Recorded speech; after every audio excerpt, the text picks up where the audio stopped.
It was lights out at the Abu Dhabi Grand Prix, the final race for the season, and Max Verstappen went past the checkered flag for his 19th win. Yes, a dominant season for Red Bull, a dominant season for Max Verstappen. In fact, it gave him his 86.4% winning record, the most in the F1 season. He led the track, he led in laps for 1,003 times. 1,003 laps. Yes, like I said, the most dominant in F4 season. With that, I welcome you to Sports Pizza. My name is Edwin Onyepolis. I'm sure you had a fantastic weekend and your week has started on a great foot.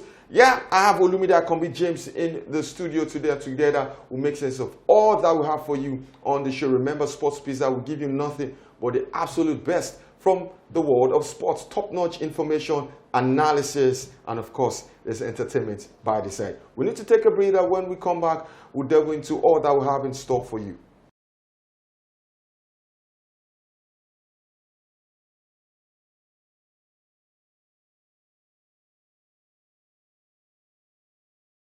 All right, talking about dissecting everything for the listeners. We'll start from the home front. Of course, they say charity begins at home. And we'll start with the NPFL. Lobby Stars defeated Shooting Stars 2-1. And the Makurdi-based side are knocking on the door. They want to win the league. Yeah, they want to win the league. And these are statements that you make. You have to beat the traditional side. A low-scoring game, if you ask me. But you have to low-scoring game, 2-1 in the context of the Nigerian league. Well, I don't think that's low-scoring. So I think it is, because you go back to the other match days. You look at these match day fixtures. 14 goals in nine games. Fair point. I think that is very low compared to what we've seen before now. So, but for them, 3 goals, they produced 3 of the 14. But particularly for Lobby Stars, it's good. You need to keep winning. You need to keep turning out results like this. And then it's a warning signal to the rest of the chasing pack, the Enyimba, the Remo Stars. These are people, Doma. You look at that win and then you know you have a lot to do if you have to catch up with a Lobby Stars.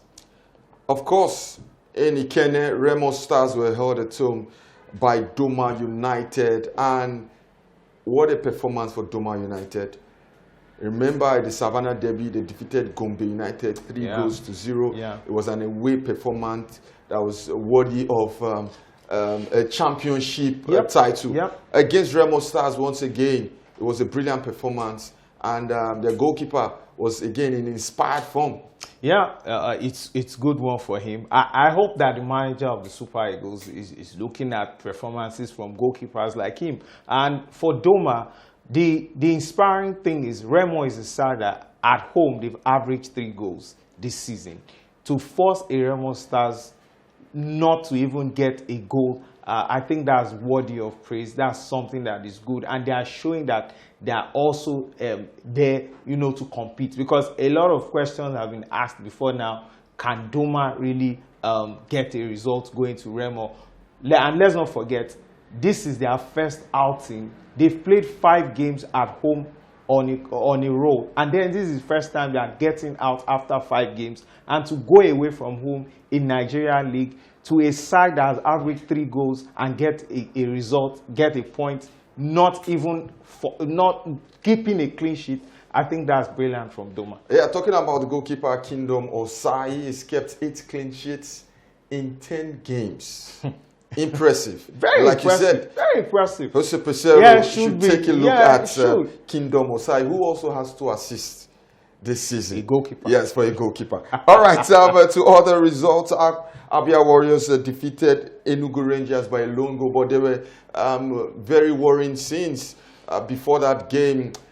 Rangers United came to Abia. It was an Oriental derby. It was something a lot of the Eastern fans were looking up to. But hey, there was a bit of, would I say skirmish or scuffle, or however you want to describe it. The Abia Warriors fans and officials didn't take likely to, were, should I say, showing off before the game, and it went down. In fact, there were punches. I saw the videos, are not really good. I'm sure the NPFL will come down hard on Abia Warriors for the unsportsmanlike behavior. Yes. Sunshine Stars defeated Sporting Lagos by a long goal.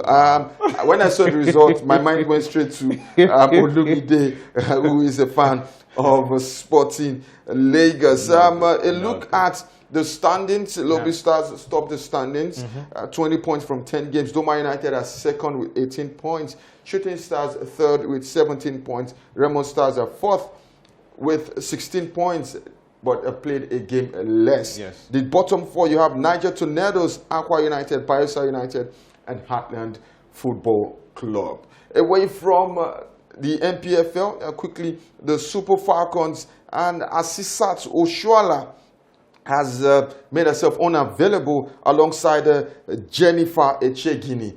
Both players will not be a part of the Falcons' AFCON qualifiers against Cape Verde. So both players will not be available for the double header against Cape Verde. It goes down. The first leg goes down in the MK Abiola Stadium on Thursday. The second leg on the 5th of December. Now, the talk is that these players, these ladies, are insisting that they want Randy Waldron back, and they don't like the coaching method of Justin Madugu. Well, and I think that they should listen to them. They've been part of the national team for a while. They've been under his tutelage, and these are well-traveled players that have played under different managers. So if they are telling you that they don't like something about a manager and then they want a manager, I think you should listen. I also think it's unprofessional. So get the job done. Are you saying they don't have a say in what goes down? I'm not saying they don't have a say, but you do not turn down an invitation based off your personal preference. This is a national duty. This is a national team call-up.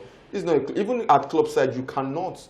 I think they are throwing tantrums and they need to be disciplined. Well, yeah, I think so. Yeah, well, I agree with you. I think so. They need to be disciplined. You can. There are better ways of communicating. Yeah. But we know our peculiarities in this country. Sometimes the normal route that we know, it doesn't work here. I don't think it doesn't work. I don't think and Cape Verde. See, Edwin, I think they also know more. Okay. We are not privy to we are privileged to just this little information. I believe there is more.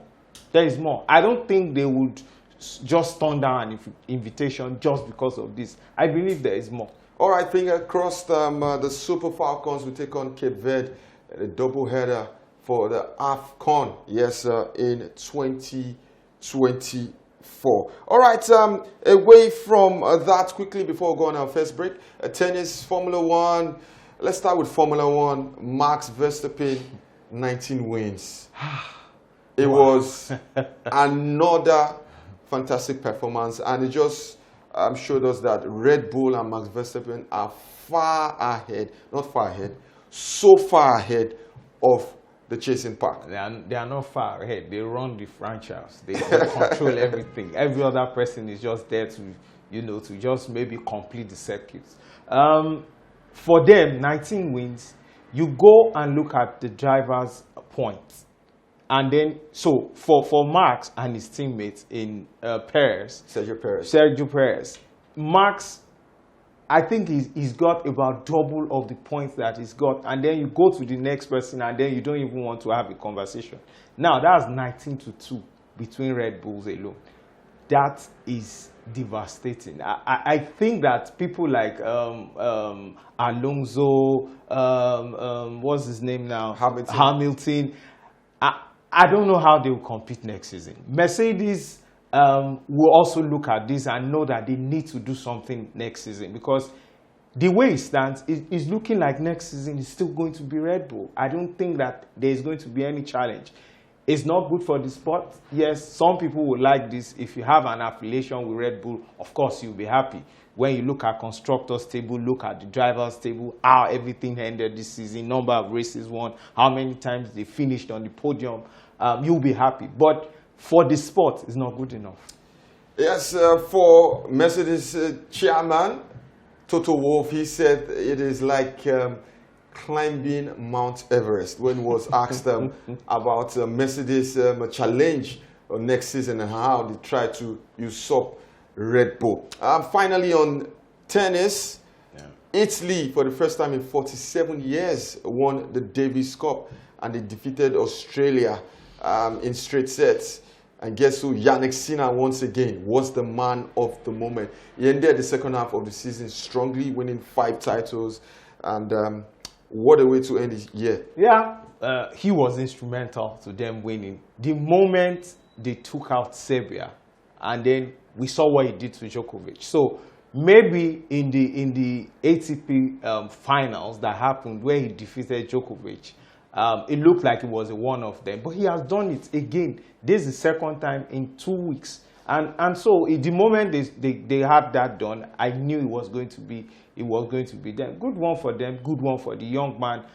So maybe Novak will finally now know that I'm not only focusing on Alcaraz. Maybe there is a sinner somewhere, and then I'm having it more, because for him to end the year this way, I believe that he will pick up momentum from this next season. It is a good inspiration for him to run next season. And for Australia, it was consecutive losses in the Davis Cup finals. Last year, they lost to Canada, and this time around, they lost to Italy. All right, we'll do a break. When we come back, we'll switch focus back to European football, and there's plenty. Where do we start? Etihad, Manchester City won, Liverpool won. Wow.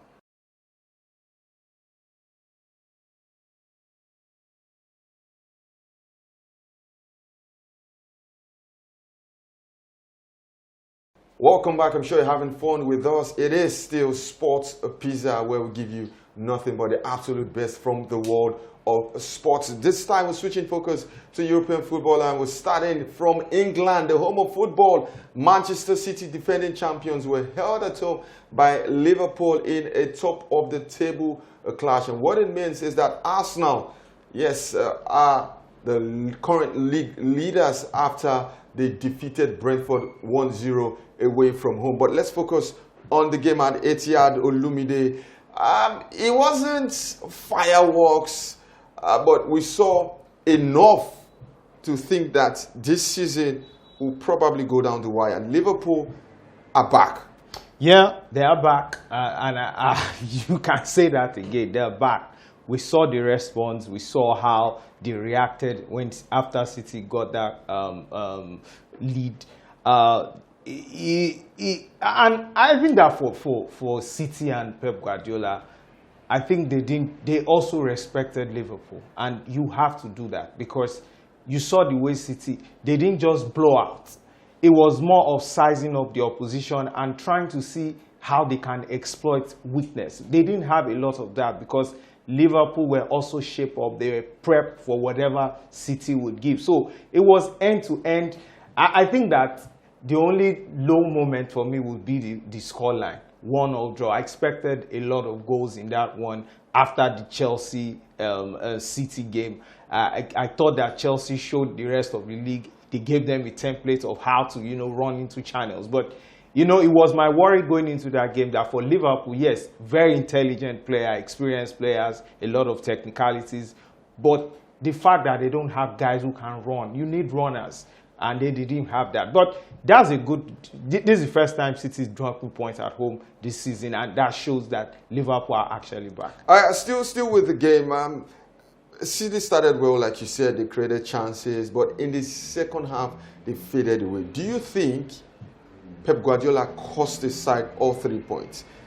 City did not make a change, and it was evident that it was gas out for the likes of Phil Foden, the likes of Haaland, Doku also, and of course Bernardo Silva. Maybe 1 or 2 changes could have reignited the attack, and we've seen City all through their time under Pep Guardiola. They have a knack for scoring in the final moments of a game. Yeah, so I think that for Doku, I expected a Grealish to have. Grealish brings something different to that City side. With Doku, yes, a lot of trickery, there is pace, He looks very, very dangerous on the break. But I look at him and I can describe him as he has a style that is just, you just know what exactly he brings. Grealish is different. Grealish is looking to, hold play and ensure that people are running into channels, and then he can make that final pass. But for Doku is very direct. He just goes at the defender, and that made it very easy for the likes of Matip, Van Dijk, Arnold. For Pep, there's a long season. There are a lot of games to play. Players are out injured. And so I think he's just looking for a way to manage the squad. All right, for Manchester United, they picked up all 3 points against Everton. We saw perhaps the goal of the season. Yeah. Maybe a potential Puskás Award winner in Garnacho. Yeah. United 3, Everton 0, 5 wins in 6 games. United are just 6 points off the team at the top of the table. That's Arsenal. 4 points off the team currently occupying the 4th position, Aston Villa, and just 5 points behind 2nd place Manchester City. Now, is it a case of the league is low in quality, or we unfairly criticize Manchester United? Well, I don't think the league is low in quality. You look at City, Liverpool, Arsenal, Spurs. You look at Newcastle. The Spurs have lost Villa consecutive No, games. yeah, they've lost. But you said quality, low in quality. And I'm trying to, tell you the teams that have really, really been explosive this year. So I think that for United, we expect more than they've given. I think that's the problem. A lot of us expect them to be competing. They should be up there alongside City and Liverpool. But like I've said, there are still a few points away from these guys.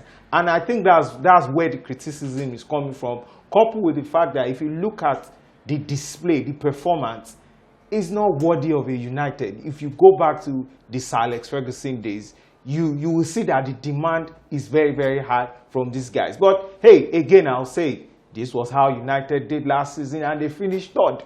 You see, sometimes what matters is the result. Forget how you play sometimes. All right, Newcastle defeated Chelsea 4-1. It wasn't an inspiring performance by Chelsea. After that, spirited 4-4 draw with Manchester City. Arsenal also defeated Brentford 1-0 away from home. Kai Havertz with his 2nd Premier League goal for Arsenal. And Aston Villa, currently 4th in the Premier League, defeated Spurs 2-1 at the Tottenham Stadium. Away from the English Premier League, quickly to the Spanish La Liga. Barcelona were held by Rayo Vallecano. The pressure is on Xavi Hernandez. Yeah, pressure is on him. But you look at the squad too. I don't know. You look at that squad should be defeating a Rayo. But again, international break. I think some of these players are fatigued, and that played a part in that game. But hey, they got a point away from home, and I think that should be good. Wins for Real Madrid and Atletico Madrid. Yeah. Antoine Griezmann is just 3 goals away from becoming Atleti's all-time top scorer. And he will get there. Yeah, he will get there. Luis Aragonés currently holds that record. For Real Madrid, Rodrigo continues his inspiring form for Real Madrid. A brace against Cadiz, and Jude Bellingham again with his 13th goal of the season. Currently tops the goal-scoring chart in the Spanish La Liga. And in the Italian Serie A, the Derby d'Italia, Juventus won, Inter Milan won. Lautaro Martinez cancelled out.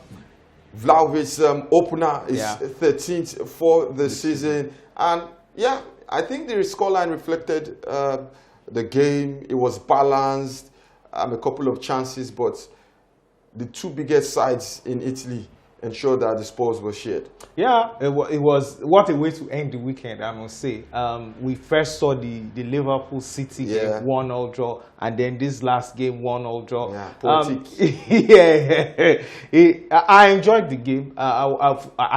For a neutral, I watched the game, and it was balanced, like you have said. Both teams highly tactical. Players, gave their all, but hey, I think that for Inter, they'll be happy that they are still on top of the table, and then for Juve, will be like, okay, fine, we'll have another bite. Maybe the next time we play you at home. Let's see what they can do. But for me, for Juve, that's a very bold statement. Going into this season, I didn't give them a chance to compete. But after that game last night, I said to myself, wow, these guys, I think we should be looking at them. They look like a side that can really compete for it. There were also wins for Napoli, Milan, and AS Roma. For Roma, they started the season poorly, but they are currently fifth on the table. And Jose Mourinho, yes, is telling us that it is difficult for you guys to put him down. Yeah, so I think that for Roma, it's very important that you keep Dybala fit, and then that Lukaku is also fit. Yeah. As long as you have these two guys in that side, and El Shaarawy can come from the bench and play a part, Pellegrini, I think that Roma, well, you don't know, but they look like a potential top 4 team this season. For Napoli, it was a win, the first win under new manager Walter Mazzarri, and Osimhen wasn't on the score sheet, but he provided the assist for Elmas, and Kvaratskhelia with the opener. And Ademola Lookman was on the score sheet for Atalanta. It was a brilliant header. You wonder, where is this Lookman for the Super Eagles of Nigeria? I saw that header, and I asked myself, this guy, how come he's able to play so well for Atalanta, but when he's playing in the Eagles, it looks like a shadow of himself, like he's a different guy completely. Good one for him. And for Osimhen is back. I saw that assist, and I said to myself, wow, what a player. He has really, really grown and developed the technicalities, the stretch in ensuring that ball gets to his teammates, and then the teammate did a brilliant job, finishing it that way. Good one for the Nigerian players plying their trade abroad. This weekend, we have some interesting ties in the Premier League. Newcastle versus Manchester United, and we have Chelsea versus Brighton. Please, I don't want to talk Chelsea these days, but you must talk Chelsea. You must talk Chelsea. But so is a depleted Chelsea side. They seem to want to be playing City, Liverpool, Arsenal week in, week out, but you don't do that. When you play in the league, you have to play everybody. People you consider to be big and those you consider to be less. For Chelsea this season, their performances have come better playing against the big side. But every time they go against, look at what they did against Newcastle. So against Brighton, it looks like an open game. Anybody can take that. Because for Chelsea, you don't know how they'll set out. For Poch, you don't know the 5 and 6 that will be playing next. Maybe it's Thiago Silva and Badiashile or Disasi. For United against Newcastle, I would really love to see that game. That should be a big test for United to really, really cement their place in that top 4. And for Atletico Madrid, they take on reigning champions FC Barcelona in the Spanish La Liga. In the Italian Serie A, it is Napoli versus Inter Milan. That's much we have for you on the show today. But remember, we always have a video of the week to put you in a relaxing mood. Don't forget to follow us on our social media platform. It is Sports Pizza on all social media platforms. And remember, we have lovely, lovely content for you on our YouTube page. That is at Sports Pizza. From me, Edwin Onyebolise, and Olumide Akombi James, do have a fantastic week. We'll see you same time next week.